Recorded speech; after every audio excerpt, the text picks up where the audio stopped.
Bom dia a todos. Agradeço essa oportunidade. Para mim é sempre uma satisfação participar de eventos com os agricultores do Brasil. Eu trabalho numa unidade da Embrapa que cuida não tanto de genética, nem de máquina, nem de sanidade, mas cuida de como as terras estão sendo usadas no Brasil. E nós fizemos uma atualização desses resultados e eu vou mostrar um pouquinho 3 coisas para vocês hoje. A primeira é como que as terras vêm sendo atribuídas no Brasil, e isso está atualizado até 31 de dezembro. Segundo, eu queria falar um pouquinho da ocupação das terras do Brasil, que é uma coisa diferente. E por último, como é que as terras têm sido utilizadas no Brasil, como é que está o uso das terras no Brasil. A atribuição de terras é o seguinte, é diferente de ocupação, não é? O governo atribui a terra para alguém. Ele pega uma área lá do Amapá e fala, isso aqui agora é para os índios. Então é uma terra legalmente atribuída. Quando a gente olha o Brasil, parece grande, né? Mas o Brasil praticamente acabou em termos de agricultura. Porque houve uma grande atribuição de terras para outras finalidades. Ou pelo menos nós temos grandes dificuldades. Nós atribuímos nos últimos 15 anos, 20 anos sobretudo, uma quantidade significativa de terras para uso das populações indígenas, não é? Isso representa aí 13% do Brasil, de unidades de conservação. Isso representa 18% do Brasil. Diversos tipos de unidade de conservação, parques nacionais, florestas nacionais, estações ecológicas, etc. Então lá na Embrapa a gente tem um cadastro geocodificado direitinho de todas essas unidades, e os dados de cada uma delas, quando é que foi criada, etc. Depois nós atribuímos áreas para as terras indígenas. Hoje isso representa 14% do território nacional. Eu vou repetir aqui umas 3, 4 vezes, que eu não estou contra nem a favor, nem estou falando que está certo ou que está errado. Eu estou apresentando os números, é assim. Quer dizer, o governo brasileiro atribuiu o que a gente chama hoje de áreas protegidas, 30% do Brasil. Então 30% do Brasil são áreas que não dá para plantar lavoura de soja lá dentro, criar uma usina para produzir uma destilaria de álcool, não pode, certo? Essas áreas estão destinadas ou a unidades de conservação ou a povos indígenas. Esse critério ele é mundial. No mundo existe uma organização que chama a União Internacional para a Conservação da Natureza, que fica na Suíça, e ela tem os dados de quantos países do mundo dedicam de área protegida do seu território. Então eu procurei lá nesses dados, a gente tem trabalhado com esses dados na Embrapa, mas nós estamos comparando com países grandes. Você não vai comparar o Brasil com El Salvador, com a Costa Rica, comparar com um país grande, país que tem mais de 2,5 milhões de quilômetros.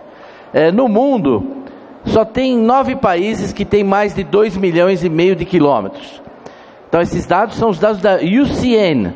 Vocês veem que está meio desatualizadinho ali com o Brasil, porque o Brasil já passou de 30. Quanto que os países dedicam de área protegida do seu território no mundo? Bom, um pouquinho menos de 10%. Então, a Austrália, a China, a Argentina, Estados Unidos, etc., Rússia, quanto que eles protegem, quanto eles têm de área protegida? Menos 10%. Então o Brasil é de longe o campeão mundial de áreas protegidas e de preservação, já que ele preserva 3 vezes mais que esses outros países, não é? E mesmo assim você sabe que é um país muito criticado, né? Dizendo que não protege seu território, etc. É impressionante, o Brasil abdicou de usar, dedicou para biodiversidade, etc., 30% do seu território. Aqui tem os números, eu não vou entrar em detalhe, perdão. Tem esses números detalhados, não é? A outra coisa é que, onde é que esses países protegem? Sabe o que é a área protegida desses países? O deserto de Sonora, o deserto de Mojave, o deserto da China, o deserto da Mongólia, o norte do Alasca. São essas áreas que estão em verde, aí a gente tem tudo isso geocodificado lá na Embrapa. Quer dizer, eles preservam áreas que não têm o menor potencial de uso para nada, né? Lá ninguém invade parque, né? Bom, mas se o cara invadiu o Vale da Morte, né? para fazer moto é arriscado já, né? Quanto mais para plantar alguma coisa. Então o Brasil tem dificuldade até de manter essas áreas, que são áreas que têm grande potencial, não é? Além do mais, o que eles chamam de áreas naturais nesse país, pode ter cidade, pode ter fábrica. Quem conhece a Alemanha aqui vai visitar a Floresta Negra, é um parque natural, que entra nessa conta aí da Alemanha. Mas lá tem fábrica, tem indústria, tem produção de leite, tem tudo, né? Vai nos Apeninos, na Itália, é igual. Vai na França, no Maciço Central. Parque natural, mas está cheio de agricultor e tal. Enquanto que no Brasil, não. A imensa maioria das unidades de conservação, você não pode nem visitar, né? Quanto mais usar. Então, em termos de ocupação, de atribuição de terras, não para aí, porque o governo federal, ele também atribui terras para assentamentos agrários. Nos últimos anos, nos últimos 15 anos, ele atribuiu muita terra, sobretudo a partir de 2005. Nós temos atualmente no Brasil 9.349 assentamentos. Tinha isso até 31 de dezembro. E eles ocupam uma área de 88 milhões e meio de hectares. Quer dizer, uma área bem superior à área cultivada, né, com grãos no Brasil. Nós não temos dados sobre a produção dessas áreas. Mas cada assentamento que vocês estão vendo aí nesse mapa, cada mapinha ali, cada bolinha, cada batatinha, a Embrapa tem todos os dados. Quando foi criado, quantas famílias assentadas, a história, se já foi pago, não foi pago, etc, etc, né?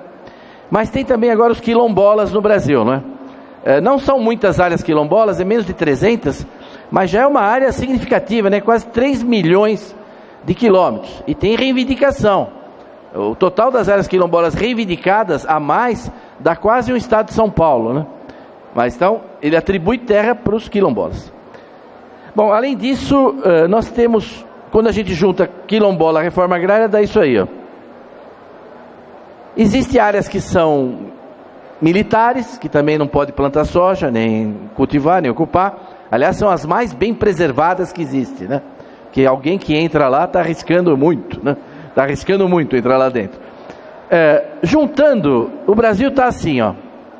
Isso aqui é o que foi feito do Brasil nos últimos 15 anos. Bacana, né? Esse é o Brasil. Tudo isso daí está legalmente atribuída. Aqui, apesar de eu ter apostado uma cerveja, eles disseram que eu ia ter como apontar, eu não tenho como apontar. Mas se vocês olharem lá no Amapá, por exemplo, o governador do Amapá, ele só anda naquela parte cinza ali. O resto ele não entra sem autorização federal. Ele não pode entrar em área indígena sem autorização da FUNAI. Ele não pode entrar num parque nacional sem autorização. Então o governador, ele governa aquele cinzinho ali. O de Roraima, por exemplo, do outro lado, governa aquele cinza. E lá tem que ter 80% de reserva legal, né? Ainda, por cima, o que sobrou ali, né? Então essa é um pouco a situação do país. Se a gente juntar tudo, fica assim, ó. A cor foi escolhida aleatoriamente. Mas o Brasil está assim. Tente fazer uma estrada, né? Tenta cuidar da logística, né? Então nós temos um projeto grande lá de macrologística da agropecuária, sendo conduzido, com muito incentivo do ministro Blairo, para a gente avançar nisso, ter um sistema de gestão da macrologística, mas tenta passar uma estrada por aí, né? Eu, se tivesse aqui como apontar, ia apontar aí 2, 3 casos. Então isso é atribuição de terras, não sei se ficou claro, são áreas legalmente atribuídas pelo Estado brasileiro, não tem o que discutir. Quando a gente junta, dá tudo isso aí, ó. Não é? Tem sobreposições, eu descontei as sobreposições, aí no sistema da Embrapa a gente desconta quando a área indígena está em cima de um parque, etc, né? Uma outra maneira de se olhar quanto que vale isso imagina que o Brasil é um funil e a gente vai enchendo. Quanto é que a gente deu para os índios? Nós demos para os índios hoje uma área que equivale ao Rio Grande do Sul, a Santa Catarina, ao Paraná, a São Paulo, ao Rio de Janeiro, ao Espírito Santo e um pedaço de Minas. É porque é importante visualizar assim para você ter uma ideia, porque lá é um monte de mancha assim, né? Então isso foi dado a uma área desse tamanho para os índios. Depois, em marrom, um belo pedaço do Nordeste é para a parte ambiental. Para a agricultura é mais ou menos aquele azul, e depois nós temos aí, lá no Amapá, tudo que é área industrial urbana, energético mineradora, estrada, etc, etc, né? Agora, é natural que nesse quadro a agricultura diminua, né? Então, ao contrário do que vocês ouvem falar na televisão, nos programas, a área da agricultura brasileira está diminuindo 2 milhões de hectares por ano, em média. A área apropriada pela agricultura. Eu não estou falando da área plantada. O censo ele pergunta assim, em 85, para cada agricultor, quanto é que você tem? Ah, eu tenho 1.000 hectares, tenho 800, tenho 2.000. Pouco importa se ele planta tudo, se é floresta, é a área do agricultor. Quando se somava toda a área da agricultura em 1985, a área que pertencia do país aos agricultores, dava 375 milhões. Em 95 caiu para 350, depois em 2006 caiu para 329, 330. Vamos ver agora no próximo censo qual é o tamanho. Porque se você está dando essas áreas para todo mundo, tem que sair de algum lugar, né? Então tem um monte de gente que perdeu a área, que perdeu propriedade, que foi desapropriado. Aqui o Mato Grosso, vocês conhecem bem essa realidade. O Mato Grosso do Sul, o Mato Grosso conhece também, né? Enfim, eu não estou entrando no mérito, mas nós estamos tendo uma redução da área apropriada pela agricultura. Não pode confundir isso com o que a gente faz aí dentro. Aí dentro pode até estar aumentando a área cultivada, mas a área que pertence aos agricultores, certo? Bem, vamos falar um pouquinho da ocupação. Então, uma coisa é a atribuição de terras, né? Agora, como é que são ocupadas essas terras? Esse é um trabalho que a gente fez de atualização o ano passado, que o ministro Braulio Maggi usou bastante lá na Europa, usou lá em Marrakech e em outros lugares. Então, está aqui o Brasil, com 8 milhões de quilômetros. Ocupação. Ocupado por vegetação nativa, estão as áreas indígenas e as áreas de preservação. Depois nós temos aí um 20% que é lugar distante, onde não tem ninguém, não está apropriado, a Serra do Tepequém, lá em Roraima, terra devoluta, é um monte de coisa, certo? Dá meio Brasil. Depois os agricultores, com os dados que se tinha lá atrás, porque eu vou terminar falando do CAR no final, mas com os dados lá de trás, os agricultores preservavam 11% do território nacional em vegetação nativa. Quer dizer, as florestas, dentro das propriedades rurais, quando a gente somava tudo, a contribuição dos agricultores era de 11%. Certo? 11% da vegetação nativa, do território nacional, dentro das propriedades rurais. Depois, 8 a 9% cultivado. Então, nesses 8%, 8 a 9%, está toda a cana-de-açúcar, os 7 milhões de hectares de reflorestamento, toda a área de grão, toda a citricultura, tudo que a gente planta. Então essa agricultura desse tamanho, que preocupa o mundo, que faz um monte de coisa, só está usando 8% do país. Imagina se ela usasse 20%, que também não seria nada comparada com outros países. O tamanho que podia ser essa agricultura. Depois as pastagens, que é quase 20%. E por último vocês têm ali um monte de coisa, mineração, barragem, cidade, infraestrutura, etc. Então, quando a gente olha aqui, as propriedades rurais detinham cerca de 38%, 39% da área do país, né? Isso representava 8% em cultura, 11% preservado, etc. E a vegetação nativa do Brasil, quer dizer, aqui está nas unidades de conservação, nas áreas indígenas, em terra devoluta e nas propriedades, dá 61% do país. O ministro tem apresentado essa imagem que vocês estão vendo aí, ele aponta, levanta na mão assim, chama o Green Card da agricultura brasileira. Esse é o Green Card. Fala, o cara da Dinamarca vai discutir com você, qualquer assunto da agricultura, antes de começar você fala, ó, nós estamos assim, como é que você está você? Mostra o seu país aí, como é que é. Mostra a Holanda, como é que ela está nisso. Mostra os Estados Unidos, mostra a França. Como é que eles têm os dados, só mostrar. Vegetação nativa, não plantada, vegetação nativa, né? Não quer dizer que tudo esteja perfeitamente preservado, etc. Mas essa é a ocupação da área. Só que nós temos outra coisa que é o uso da área, né? Então eu queria terminar aqui rapidamente falando duas coisas sobre o uso das terras no mundo. Eu estou no meu tempo ainda. Eu peguei o caso das margens de rios, né? Como é que o mundo usa a margem de rio? Bom, margem de rio em outros países do mundo. Esse é um trabalho que a Embrapa fez na época que a gente estava lá discutindo o Código Florestal, né? Como vocês sabem, foi uma discussão muito animada, né? Aqui em El Salvador, né? Uma área totalmente ocupada por pequeno e grande agricultor, ao longo dos rios em El Salvador. Aqui é Costa Rica, né? Tudo ocupado com culturas e com banana até a beira do rio. O México, né? O Papaloapan, uma região super cultivada, encosta assim no rio. Por quê? São áreas de depósitos aluviais. Ao longo dos rios é que se desenvolveu as civilizações no Egito, no Éufrates, no Mekong, no Ródano, no Reno. O rio é o melhor lugar que tem do lado do rio, né? É o lugar que você faz irrigação no São Francisco e tal. Aqui a carcinocultura, né? No Equador, ela chega assim que encosta no... né? É assim. Mas alguém pode falar, bom, o Maipo no Chile, né? Na Argentina, alguém pode falar, mas isso aí é os cucarachos e tal, né? Não, a China também usa totalmente as terras, as ilhas são totalmente cultivadas nos rios, na imensa maioria dos países, né? No Nilo é impressionante. Aqui é o Vale do Senegal, que eu conheço, lugar que eu já trabalhei. Aí tem os desenvolvidos também, né? Não é só os cucarachos, né? Porque isso aqui é a França, né? O Ródano, eu fiz agronomia na França, em Lyon. Conheço bem essa região aí que vocês estão vendo aí, essa foto aí. E alguém estava falando isso ontem da Alemanha. E ali do lado do rio passa o trem, passa o canal, passa a autoestrada, passa não sei o que mais lá, e a energia elétrica e tal, né? Aqui a Alemanha. Aqui ao longo do Reno, né? O Vale do Pó na Itália, quem já andou por ali, achou uma árvore, pode me avisar, tá bom? Quando achar uma árvore lá no Vale do Pó, achei uma árvore. Opa, ele achou uma árvore no Vale do Pó na Itália. O Guadalquivir, que é uma produção inacreditável, né? De fruta, de tudo na Espanha, assim que é ocupada, né? Portugal, né? O Tejo, tudo propriedade pequenininha ali, tá vendo? Irrigação.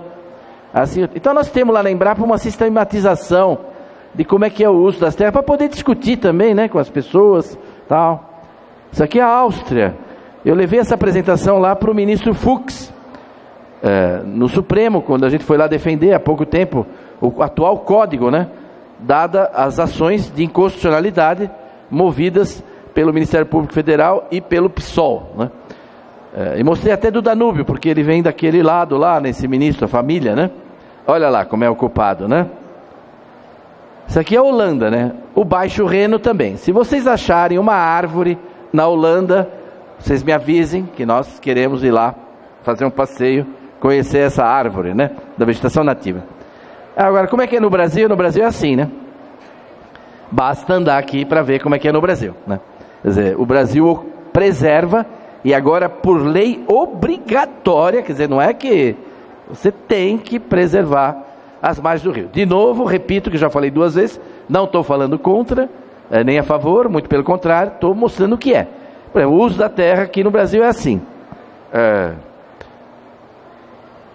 E com esse novo código, vai ter que recompor quem não recompôs muitas áreas. Então, quanto que vamos perder desses 8%, 9%, recompondo e cumprindo o código? Então tem várias estimativas, tem gente que fala de 35 a 95 milhões de hectares, o IPEA fala até mais, a Embrapa a gente tem uma outra estimativa, mas se perguntar eu falo. Eu queria então, concluindo, apresentar o caso do CAR, do Cadastro Ambiental Rural. Vocês sabem que esse cadastro é um dos maiores exemplos no mundo de trabalho coletivo. Hoje na internet, nas redes, você faz trabalhos coletivos. Todo mundo faz um pedacinho e produz um grande resultado. Isso é muito elogiado, é o que tem de mais moderno, né? Em trabalho em rede, etc., é o trabalho coletivo. Bom, no Brasil nunca se fez um trabalho coletivo como esse. Cada agricultor fez a sua areazinha, e 4 milhões compuseram um retrato com 5 metros de detalhe do país, né? E foi um trabalho análogo ao escravo, né? Foi trabalho escravo, porque não ganhava nada, era obrigado a fazer, sob coação, com os instrumentos inadequados, que nem o cara que colhe, não levou a luva, o Ministério do Trabalho vem lá, multa o agricultor, devia multar também, porque todo mundo tinha que mexer com gel, com coisa, com internet, bom, enfim.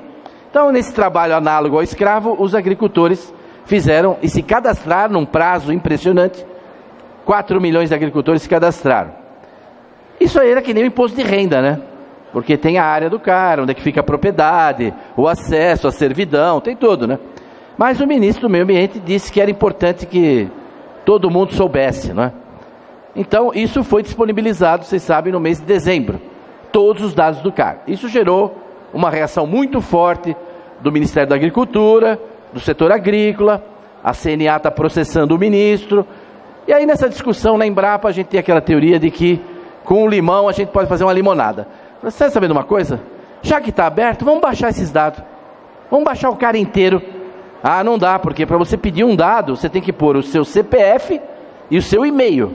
É assim, lá no Ministério do Meio Ambiente. Vou baixar um dado, pego o CPF, o e-mail, aí ele me dá lá uma propriedade. Mas a Embrapa, tal, estuda, faz robô, faz um monte de coisa. 8 pessoas, 20 dias, nós baixamos todo o CAR. O CAR inteirinho do Brasil está lá na Embrapa. Então, agora, não precisa conversar muito, a gente vai trabalhar esses dados. E estamos trabalhando esses dados, né? E os resultados são bastante surpreendentes. Eu queria mostrar para vocês um pouquinho esses dados, como é que eles são. Vou pegar o exemplo do Mato Grosso. Não vou dizer quais são as razões, mas enfim, bom, afeto. Então, Mato Grosso é um estado que 20% é área protegida. É área legalmente atribuída pelo governo federal e estadual, certo? Para índio, para parque, não estou contra nem a favor, estou falando, é assim. Então o CAR foi aquela área cinza ali, né? Os agricultores se cadastraram. É bom, eles se cadastraram mesmo. Isso aqui, nós fizemos no município de Canarana. Coincidiu que era o município do Marcos de Rosa, mas coincidências acontecem. Então, nós fizemos, arrumamos todos os dados do município de Canarana. Então, o que vocês estão vendo ali, que eu continuo sem ter como apontar, é uma cerveja para cada aposta dessa que eu falo, hein? E é o Donário aí que falou que... O Donário, cadê o Donário? Donário?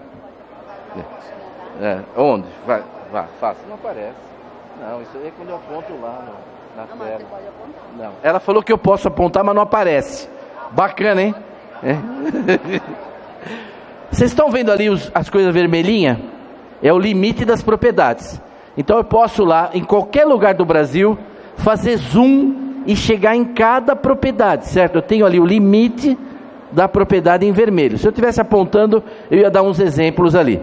Mas dá para anotar ali os limites? Então dá para consultar cada propriedade. Dentro da propriedade, o que está em verde ali? São as áreas de APP e reserva legal. Então a gente reconstituiu isso tudo para o estado do Mato Grosso, para o estado de São Paulo. Para vocês terem uma ideia, ele é um produtor. Vamos supor, ele tem aqui um quadrado lá, ele cadastrou no CAR. Eu sou produtor, também cadastrei minha propriedade. Nós somos vizinhos, se damos bem. Mas lá no CAR não junta. Quando você põe assim no mapa, fica uma faixa entre a minha propriedade e a dele. Bom, é um erro, né? Então a Embrapa fez um programa para corrigir tudo isso. Ah, mas não, quando eu junto as duas, a propriedade dele sobe em cima da minha. Por causa do registro que ele fez. Ah, bom, tem que corrigir isso. Ou a minha sobe em cima da dele. Ou é um pedaço ele sobe, outro pedaço é o meu. Então tem que corrigir muito erro ainda nisso. Tem lugar que eu cadastrei essa área como minha no CAR, falei, isso aqui é meu. Vou lá, preencho, faço tudo, recebo, cadastro. Ele foi lá e falou, não, essa área é minha. E também cadastrou. E aí um cara que passou por ali de carro, achou bacana, falou, vou cadastrar isso aí no CAR. Botou lá como dele. Então tem lugar que chega a ter 14 CAR em cima de um lugar, lá para os Amapás da vida e tal. Então vai ter um grande trabalho de limpa nesses dados. Por enquanto, o lugar mais avançado é Canarana, não sei se já ouviram falar. Cuiabá faz parte da grande Canarana, né? Então, vejam aqui como é que fica bonitinho agora, ó, trabalhado os dados. Dá para ver aí mais ou menos? Canarana com todos os limites, estão vendo? É um detalhe, ó. Aqui todas as áreas de vegetação nativa dentro das propriedades e conectando lá com as áreas indígenas, tá vendo? No norte e no sul. Então, eu acho que a Embrapa vai fazer coisas extraordinárias. Eu ia trazer aqui uns resultados meio do Mato Grosso, como um todo. Nós pusemos para rodar o Mato Grosso na quinta-feira à noite.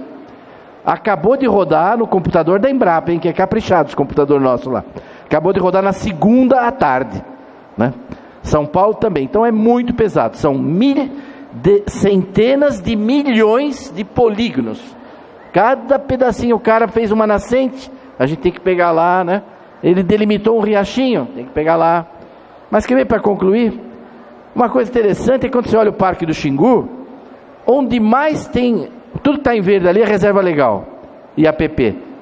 Onde mais tem no Mato Grosso reserva legal em volta de algum lugar é do Parque do Xingu, né? Bacana esses agricultores, né? Aliás, a área que os agricultores preservam no Mato Grosso, a área de floresta deles, de APP, dá praticamente o dobro que todas as unidades de conservação em área indígena do Mato Grosso. Aí, falando de uma escola de samba aí, sobre isso, outro dia, o jornalista me falou, não, mas a área indígena é importantíssima para preservar o meio ambiente. Falei, concordo totalmente. Então, os agricultores é 2 vezes mais importante, porque eles também preservam e é o dobro, né? Então, 2 vezes mais importante ainda, né? Isso aqui, ó, vocês estão vendo aí em primeira mão, é o mapa igual aquele que vocês viram antes, que eu posso descer em detalhes, até ver 10 metros de detalhe nesse mapa, certo? Esse é o mapa de tudo que tem de reserva legal e APP cadastrado no CAR do Mato Grosso, certo? Então ele cadastrou APP, cadastrou reserva legal e ainda sobrou área em muita gente. Ele ainda tem uma área de excedente, que ele pode transformar em CRA, que ele pode desmatar também, é legal desmatar, né? Não há ilegalidade nisso. Quando você junta com as áreas de vegetação excedente, fica assim, ó, tá vendo? E quando você junta com o que já está preservado, fica assim. Haja estado verde, né? Quer dizer, isso aí dá mais da metade do estado que o Mato Grosso abdicou, o Brasil abdicou de usar. Nunca mais vai usar. Quase 60%. Não sei quanto vai dar, vamos ver os números depois, né? E o resto é aquele que, o resto está lá, cidade e tal. Nós estamos pondo aí agora toda a água, essa coisa natural vai ampliar. Então esse trabalho está sendo feito pela Embrapa, nós vamos ter em breve números sobre a contribuição que a agricultura e que os agricultores dão para a preservação, para a conservação ambiental, que não tem nada que chegue perto no Brasil. Nem a área ambiental, nada. Ninguém preserva tanto como os agricultores no Brasil. E nós vamos ter isso não como, eu defendia muito isso, mas assim, com estatística, outra coisa é com medida, né? Com mapa, dá para chegar no detalhe. Concluindo, nós trabalhamos na Embrapa a dimensão territorial, na nossa unidade lá em Campinas, visando o quê? A competitividade da agricultura. Temos que lidar com essas 3 realidades, não sei se ficou claro. Uma coisa é a atribuição de terra, atribuir terra, o governo faz isso. Outra coisa é ocupação, outra coisa é uso, né? E trabalhamos com esses sistemas de inteligência, gestão e monitoramento territorial. Nós vamos fazer em 2017, com o Ministério da Agricultura, um grande trabalho de gestão territorial com os dados do CAR. Nós vamos explorar esses dados na ótica da agricultura. O meio ambiente vai explorar lá na ótica do meio ambiente, mas nós vamos explorar na ótica da agricultura, vamos ter números, e a ideia é que daqui a um tempo, nunca dado individual, sempre dado agregado. Se alguém quer dados do CAR individual, vá lá no Ministério do Meio Ambiente. A Embrapa só vai trabalhar dados agregados, para apoiar o nosso projeto de pesquisa. O interesse é tanto que eu estou recebendo o chefe da Embrapa Acre segunda-feira, o chefe de outras Embrapas, nós vamos mexer muito com isso. Estamos fazendo um trabalho para identificar e caracterizar todos os territórios da soja e do algodão no Brasil, com logística, com estrutura agrária, etc. E esse trabalho que já foi mencionado pelo João no começo, sobre a macrologística agropecuária. Eu queria agradecer a vocês e terminar aqui falando uma historinha bem curtinha. Quando eu ajudei a construir e chefiar 3 centros da Embrapa, né? E o primeiro centro foi lá em Petrolina, né? E nós gastamos muito dinheiro naquele centro para desenvolver irrigação. Todo mundo dizia que não ia dar certo, que ia salinizar, que a tecnologia não era adequada para o agricultor. Gastamos muita conversa em 1980, e eu falava, não, mas a tecnologia da Embrapa não é do Neolítico. A Embrapa não está trazendo tecnologia do Neolítico, é tecnologia moderna, não vai salinizar, vai produzir. Não vai dar certo. Em vez de vocês adaptarem a tecnologia ao agricultor, não, vocês vêm com uma tecnologia que ele vai ter que se adaptar. Pois é, tal. Bom, enfim, o ano passado exportaram 500 milhões de dólares, né, de fruta, só Petrolina. Mas enfim, muita discussão. E aí o presidente Sarney foi lá visitar, inaugurar o centro, e a minha área de satélite era uma espécie de jaula do leão, assim, do zoológico, que todo mundo visitava, né? Então ele foi lá visitar os satélites, e viu aquele monte de luzinha, de coisa, de computador, da época, né? Você visse hoje, bom. Aí quando acabou ele falou para mim que achou tudo muito bacana, mas se eu não achava que aquilo era muito sofisticado para a região. E a região não tinha feijão, não tinha arroz, não tinha mandioca. Precisava produzir comida. E um negócio desse satélite tão sofisticado, a Embrapa pondo dinheiro nisso e tal. Aí eu olhei para o ministro, né, para ver que ele que responda, né? Era o Pedro Simon, né? Ele falou para mim, vai, né?